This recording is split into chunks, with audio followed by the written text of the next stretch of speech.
What's going on, guys? Scar coming at you with another Magic the video, and I do apologize for missing my normal upload day of Friday, so I just want to say that in advance in case you're expecting a video. But I kind of had allergies hit me pretty hard, so I pretty much passed out very early and I was not able to get a video recorded to upload Friday, so this is going to probably be uploaded Saturday, so day after. But enough said, guys. Today's video is going to be pretty interesting in the way that we are going to be, instead of breaking down a deck and going into a deck and then doing gameplay and playing the deck and, you know, kind of talking about the deck as a whole, we're going to look at the meta, see how the meta has maybe shifted around since Ikoria has now been out for a few weeks, and we kind of see where certain decks fit in the meta as a whole. Some things haven't changed, as certain decks still are a problem in the arena, but overall as a whole there has been a few new updates to certain decks that seem to be just more popular or just more in the meta. So we're going to talk about the top 5 meta decks in the meta as a whole and kind of break down each deck, see how some decks have may evolved or how different versions of those decks have come out of Ikoria, and kind of how some decks, even though nothing really came out for them, are still running rampant in the arena and are still fairly strong. So enough being said, guys, let's get into the video. Let's break down each deck and we'll talk about it a little bit in the next part. First deck up is pretty much a deck that we've seen, everyone knows. There's different variations of this deck that you can see in the meta as a whole in the arena, but for the most part, every deck kind of has some sort of basis around this style, whether it's you play certain other cards instead of some other cards. But this deck as a whole hasn't changed. It's pretty much the bread and butter. You want some easy wins, some quick games. This deck will kind of get you there. I'm not saying it's going to be the guaranteed win in every single game you do play. If you get stalled out, you don't draw the way you want it. I mean, heck, it's red deck. Usually you get the cards you want regardless. I mean, there's cards to fix it. We all know this. But there's times when this deck doesn't always work out. But this deck is pretty much straightforward. It's pretty much hit your opponents in the face. You don't really need to think about what you need to do. I mean, maybe there's like interesting ways you can play almost your whole hand and kill your opponent by turn 4. Pretty much straight up, this is the red deck wins. It's pretty much an easy starter deck, especially if you're new to the arena, to kind of get behind.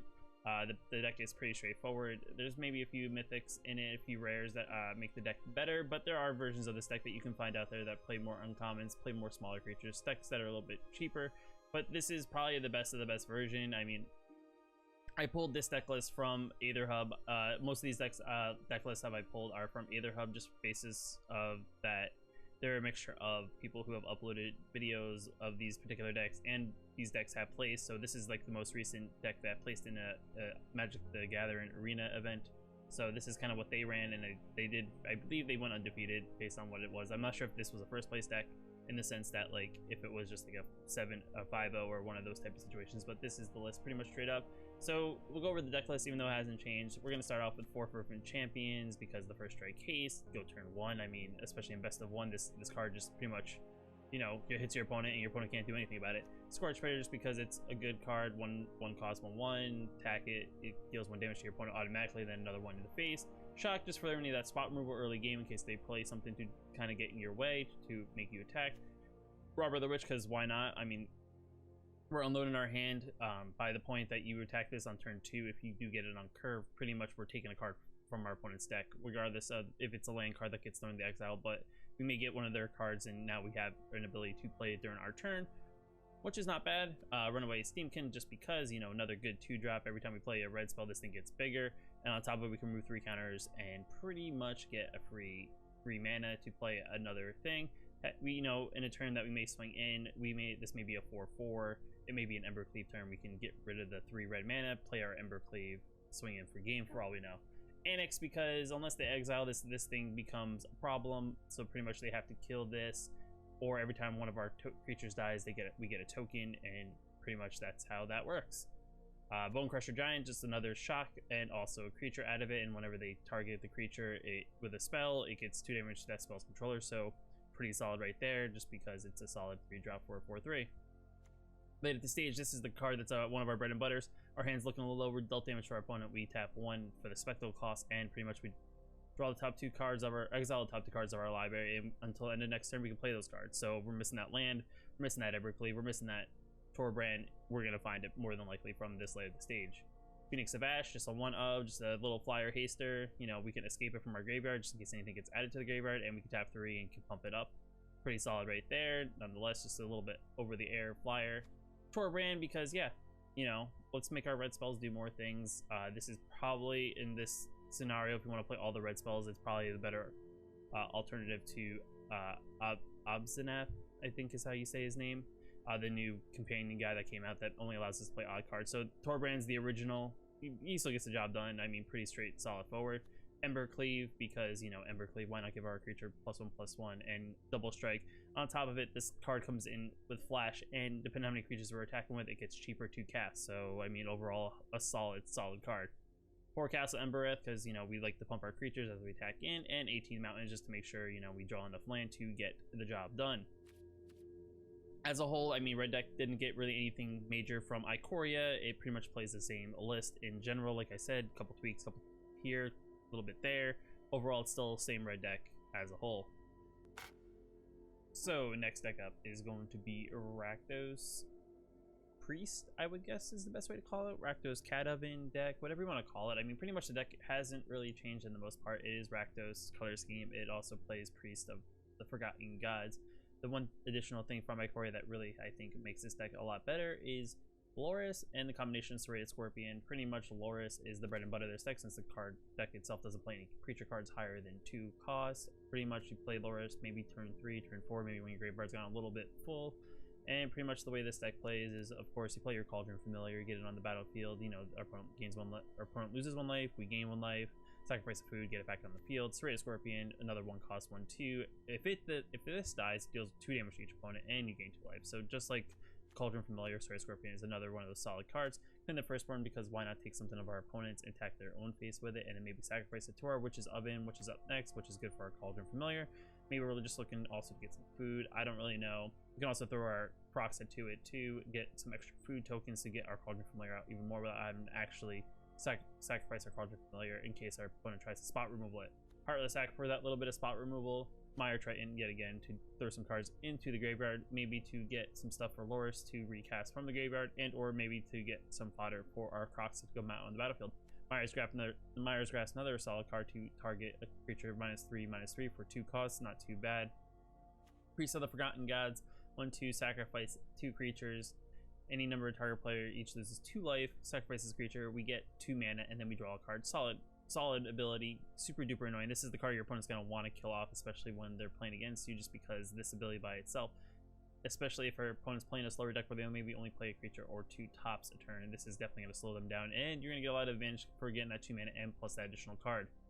Then you got the Dreadhorde Butcher, and yet again another strong 1/1 that just gets bigger and bigger, that our opponent doesn't deal with immediately or block. It deals 1 damage to whenever it deals damage to our opponent and or the planeswalker. It gets bigger by giving it a +1/+1 counter, and then when it dies, that damage gets to you get to direct that damage either to any target in general, so planeswalker, player, creature, whatever it is, you name it, that damage goes right directly to something. Proxa yet again for its ability, because it's only a 2 cost 6/6, and then we get the ability to pretty much make our opponent discard a card, and if they discard a non-land, if they don't discard a non-land card, they take 3 damage. But there's some weird tricks that I think that people have come up with and didn't realize they could have done prior to maybe when this first came out, is that you can take the Crocs, you can throw it into a Witch's Oven, get 2 food out of it, so we have some fodder for our Cauldron Familiar. And or if your Priest of the Forgotten Gods isn't on Summoning Sickness, you can sacrifice this with the Priest of the Forgotten Gods, get the effect out of it, then get the 2 mana, draw a card, so on and so forth. Just some value out of using Crocs as maybe some sacrifice fodder to get more things. Call the Death Dweller, you know, we can pick up 2 things from our graveyard with cost 3 or less in total. So we can pick up a Priest and maybe one of our 1-drops, or maybe we just go ahead and we just pick up, you know, 2 1-drops, and then we give them a Menace and or Death Touch counter, which is very solid as well. Then we move into lands, 10 swamps, 8 mountains, Blood Crypts, and maybe Rakdos Guildgate. I don't know why this one plays it. I just grabbed the list off of AetherHub. I would assume that majority of decks that are running majority of the rares are probably going to throw in 4 Blood Crypts and maybe one of the Scry lands. But I mean, you can always mess around the lanes based on what you like. This is another pretty inexpensive deck, I think, as a whole. It doesn't require too many rares to actually complete. I think the most rares come from, besides the lands, it's going to be the Croxas, it's going to be the Butchers, it's going to be the Priests, and other than that, I think everything else is pretty, in the Loris, and everything else is pretty cheap and straightforward. So a very solid deck out there in the meta. It does get you wins, it does get annoying to your opponents, but I'm sure when you're doing all this stuff to your opponents, I'm sure you're having a blast doing it. Next deck up is going to be one of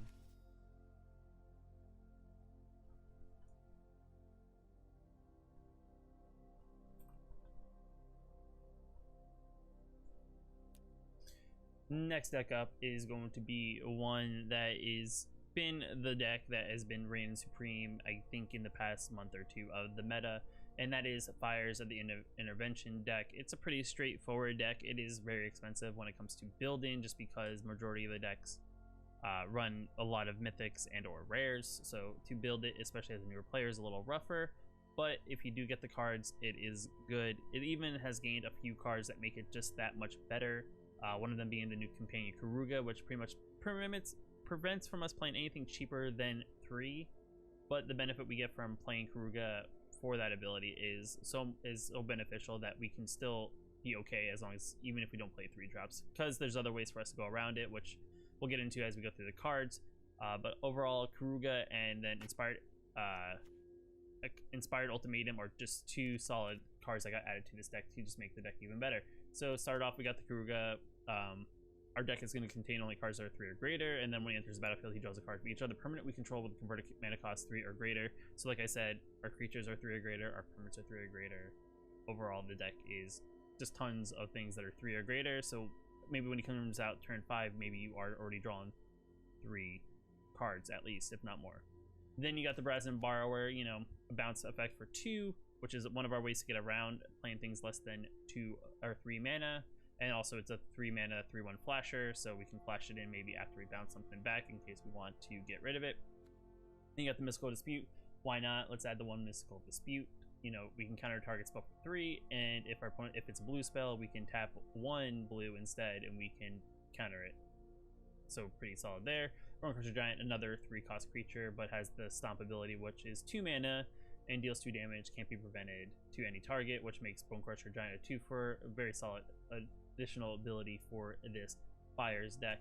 Teferi, just because, you know, prevents our opponent from playing anything on our turn, so they can't counter our stuff. If we have a Teferi on the board, you could always plus him the turn he comes out on turn 3 to set up your turn 4, which is maybe your Fires, which then allows you to play Fires uninterrupted, get it on the battlefield, and be able to pretty much take advantage of your opponent and maybe win the game pretty quickly. Deafening Clarion, because, you know, you want to wipe the board from any of those maybe decks that play a lot of small creatures. It pretty much does 3 damage across the board to everything. Also gives our creatures lifelink, so in case maybe we're getting a little bit low on life, we have some of our bigger creatures out, we don't need to kill their creatures, we just want to gain a bunch of life, we can tap it for 3, gain a bunch of life, and boom, there we go. Sphinx of the Foresight.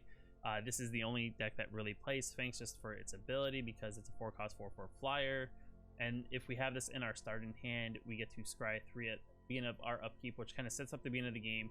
If we're on the go second, we can actually see what our opponent's playing in a way and kind of set up how our deck is going to react against that. Especially when you're like in the higher ranks, you definitely will get a whole idea of the meta people are playing, so you'll be able to set up your deck to hopefully take advantage of the meta that you're playing against. But other than that, when he's out on the battlefield, you scry 1 at the beginning of our upkeep, which is always good to, that if you don't like the top card that you're about to draw, you can always throw it at the bottom and just get a hope and prayer and draw something better. Fires of Invention, this is the card that makes this deck very good. It pretty much makes your mana not really matter as long as you have the right number of mana cards on the battlefield. The colors don't matter in whatever order, as long as you have the 4 lands, the 5 lands, the 6, the 7, the 8 lands to play the spell, you're going to play the spell regardless. And then you don't have to tap mana to do it. The only thing is that you can only cast spells during our turn, and we can't play more than 2 spells. So the turn we play this, we can only play a spell that's either 4 costs or cheaper, which if you played your Bonecrusher Giant already, you could play your Bonecrusher Giant after you play this, and you have a solid 4/3 on the board. Or if you have one of your Sphinxes in your hand that you started the game with, you can throw it on the battlefield right after Fires, which is very, very solid. Elspeth Conqueror's Death for that spot removal, maybe of something that's 3 or cost higher. If our opponent's non-creature spells cost that little bit more expensive, and if we get to turn 3 of the saga, we get to return one of our creatures and our planeswalkers back onto the battlefield with an additional +1/+1 counter and or loyalty counter. Then you got Kenrith, because Kenrith does Kenrith things.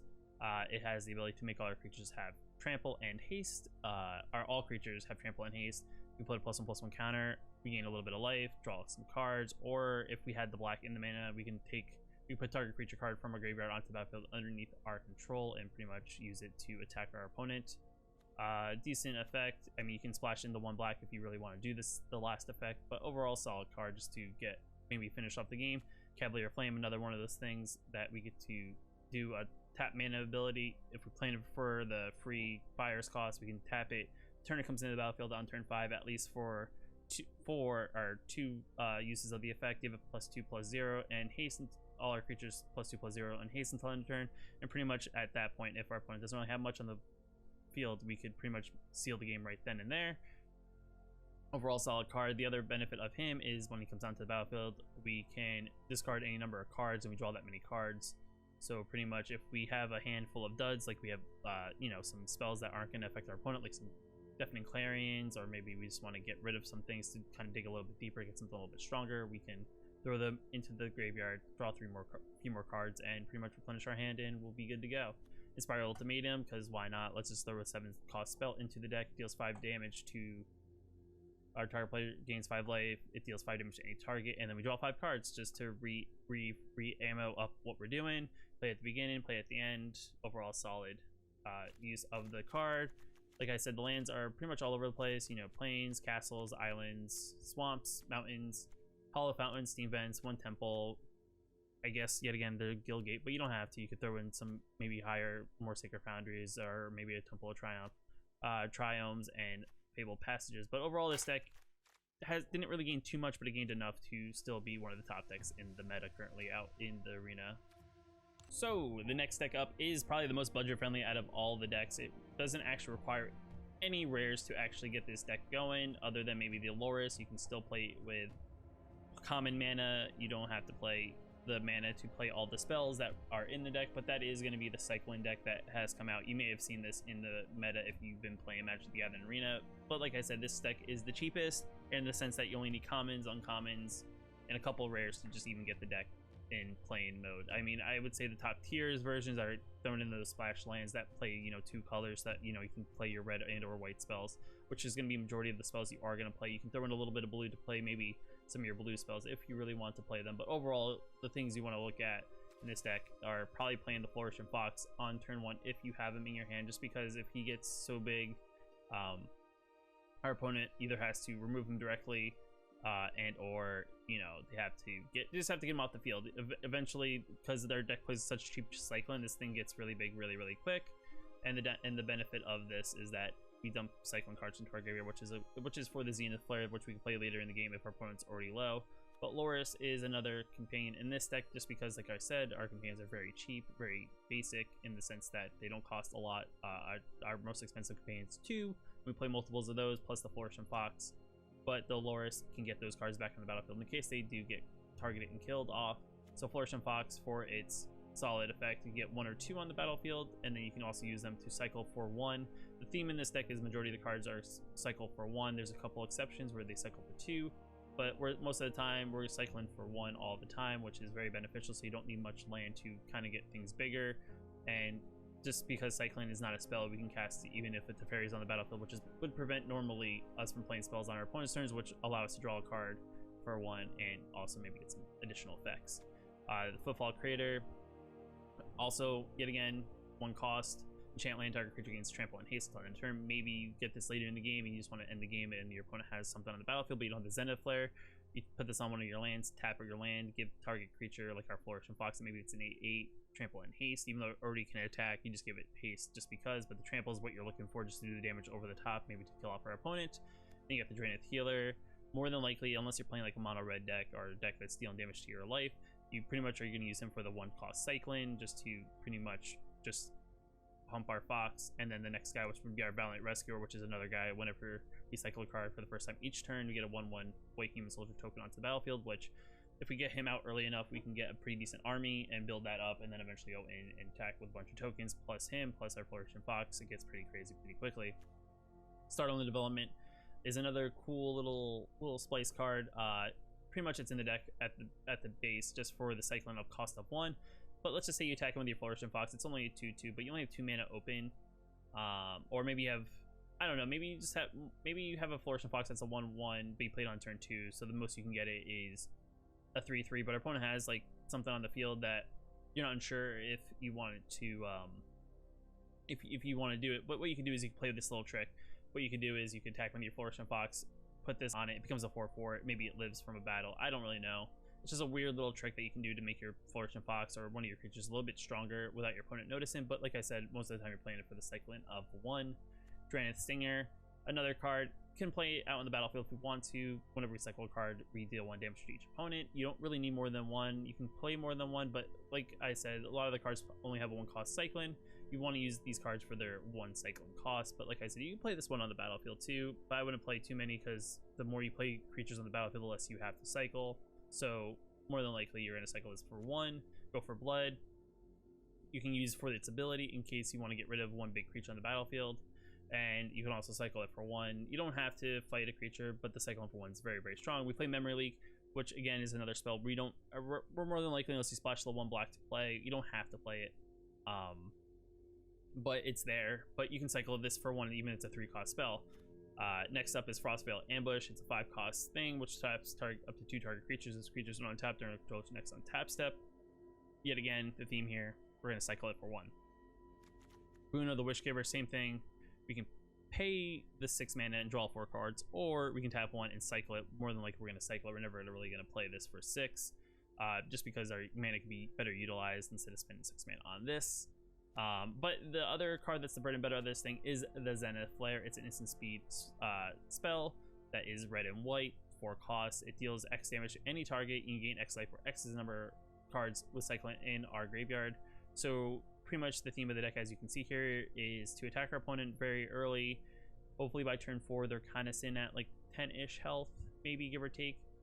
You cast a Zenith Flare on turn, deal the 10 damage to their face, and they're dead. I mean, that's in a perfect world, but more than likely you're going to probably finish the game with a Zenith Flare. Worst case scenario, you're going to maybe have to kill them with a creature, but this is the card that's going to make your opponent be like, oh, man. Like, if you're playing against a cycling deck, I don't know if you played against it, you may be in that phase that, you know, when you're sitting around like 10, 12 health, and you're like, your opponent's been pumping all turn, you're just waiting for the inevitable when our opponent draws the Zenith Flare, or you just see him cycle, and you're like, you're not really getting the effects of the cards that you would be getting if you did on the first time they're turning, but and then reality, you realize that it's setting in, that they're just either digging for that Zenith Flare and pumping up their graveyard full of cycle cards, or they're just about to Zenith Flare you in the face when it's their turn and their mana untaps. So the best bet to this deck is, like I said, get rid of their graveyard, but there's not many cards that really just empty graveyards, unless majority of those you don't typically keep in main deck, and not many people are playing Underworld Dreams to pretty much penalize you for drawing cards. So on top, this deck is very like meta in the sense that people aren't really playing things that are anti this. I mean, you may find occasionally a person playing something anti-meta, but it's not one of the main meta decks. But overall, this deck is another inexpensive, early, cheap deck to build, especially if you're new to the arena. And I'll be quite honest, every card in here is, other than maybe the lands, are all from Ikoria. So this deck is going to be whatever you can get out of Ikoria, you can put in this, and their commons and uncommons to make this deck. And you don't need the Loris. Loris just helps get things out of the graveyard in case they die, but overall, you can get this deck without the companion. And even the special lands, you can play the common ones. You play you don't even have to play them. This deck is runnable, even playing red and white mana, just plains and mountains. It still works, just in the basis of you just lose the effects of the blue and black spells. But I mean, at the end of the day, the cycling costs 1 colorless. That's not gonna bother you, so the deck still works. Alright, and the last deck up on the list that I've come up with here of the top 5 meta decks. This is one of those decks I think is gonna you're gonna start seeing more and more, just because the ability of this deck to get what it does out into the battlefield as quickly as it does, and also control your opponent, is so strong.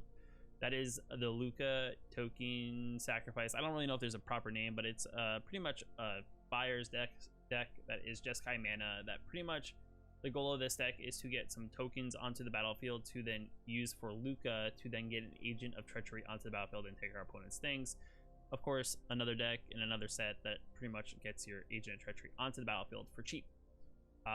And uses the secondary benefit of Yorion for its flicker ability. So pretty much when Yorion comes onto the battlefield, especially as our companion, we pretty much have him whenever we need to cast him, but pretty much our deck, for one thing, has 80 cards in it, which, okay, it's a lot of cards, But the benefit of having that is that we can kind of play more of these very powerful spells, as well as the flicker effect. When it enters the battlefield, we exile a number of non-land permanents we own and return those cards onto the battlefield at the beginning of the next end step. So you can re-get omens, you can re-get planeswalkers back up to full counters even after using their ability.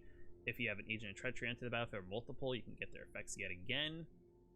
You can flicker off of Fires of Invention if you know you're going to want to cast more on your turn. There's a few things that we can do if we want to use this ability. So pretty much the deck is pretty straightforward as a Jeskai control deck, splashing in Fires of Invention.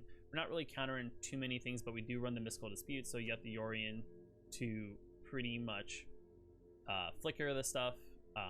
And our deck contains 80 cards. Birth of Meletis just for the mana fixin', as well as creating a 0/4 wall, which we can use through Lukka, as well as a good blocker early game. Omen the Seed to draw deeper into our deck because we have 80 cards. We want to draw more into our deck, and also Scry to kind of get the cards we want on top of our library when we want them. Omen the Seed because why not add some game life, another flicker ability from Yorion, as well as we get 2 1/1 soldiers, gain 2 life, and we can sacrifice it and we Scry 2. But majority when you play the omens, you're going to keep the omens onto the battlefield and then flicker them to get the additional effect yet again. Mystical Dispute because just in case we get a mirror matchup and or a counter matchup, we have a couple counters to kind of make sure some of our abilities end up on the battlefield. And you know, why not have a 3-cost counter just in case. But once we play fires, we can't actually play this anymore, so it's like an early game spot removal in case we're playing against a mirror matchup or we're just playing against a deck that we don't want them to play particular things early game. Narset because we don't want our opponent drawing more cards, so we slow them down while we can dig deeper into our deck to look for a non-creature non-land card and put it into our hand. So if we're still looking for that Lukka, or we're still looking for just some fires, maybe we have a way to play that. Then you got Teferi yet again. We play him, it prevents our opponent from playing anything out on our turns other than cycling. So it pretty much makes sure that we're gonna play fires or play any of our cards on our turn without any interruption from our opponent, which is pretty strong. Deafening Clarion because why not add a little board removal just in case our opponents play more of small minions. Then you got Shadow the Sky yet again to get rid of our opponent's creatures.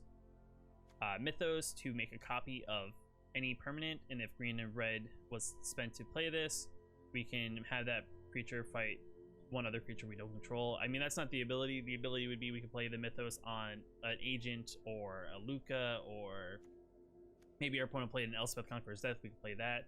Mythos is very strong in the sense that can kind of target whatever and maybe use something your opponent plays against you against them, which also gets them a little bit triggered. Fires of Invention because why not, making us be able to play multiple powerful cards on the same turn.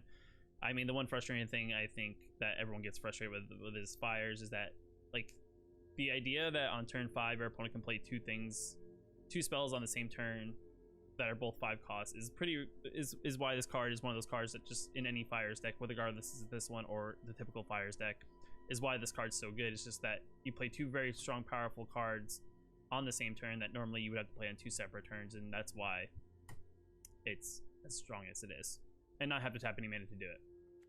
Elspeth Conqueror's Death for spot removal, especially of bigger things, because why not? And you can flicker it with Yorion, so you can maybe spot removal yet again. Lukka, because of his -2, we exile target creature we control, reveal cards of your top library until reveal creature card with a higher converted mana cost. We only play token creatures other than Agent of Treachery, so we exile one of our tokens, and pretty much we're guaranteed to get an Agent of Treachery no matter what. Unless somehow our opponent has stopped and prevented us from playing Agent of Treachery, we're more than likely going to get an Agent of Treachery. After that, we got Shark Typhoon because we can play it, get a blocker, get something to attack maybe one of our opponent's planeswalkers. Maybe in a small case scenario, we're just drawing pretty terribly. We just play it on the battlefield with our Fires of Invention, so every time we play a non-creature spell, which is the majority of our deck, we're going to get a Shark based on this converted mana cost of that spell. Agent of Treachery because this is the card that's just gonna annoy our opponent when we play it to steal their things, and if we flicker with Yorion, we'll steal more things. We play 7 plains, 3 islands, 1 mountain, some Guild Gates, Howl Fountains, Temple of Lightmans, Tranquil Coves, Izzet Guild Gates. The other thing I would suggest that this list didn't run is I would suggest maybe running in maybe add in a Castle Ardendale, and just maybe getting rid of getting rid of a white mana.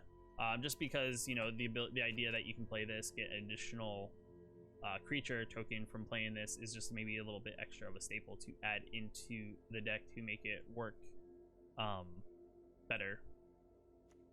All right, I mean, that concludes the top 5 decks that are currently in the meta. I mean, depending on what you think, certain decks maybe you may see more than others. I mean, sometimes I just feel like sometimes the way the algorithm works on how you get matched up always varies. Sometimes you get like some decks that are a little bit more jank, some decks you get are super duper meta, sometimes you feel like you just can't get away from red deck.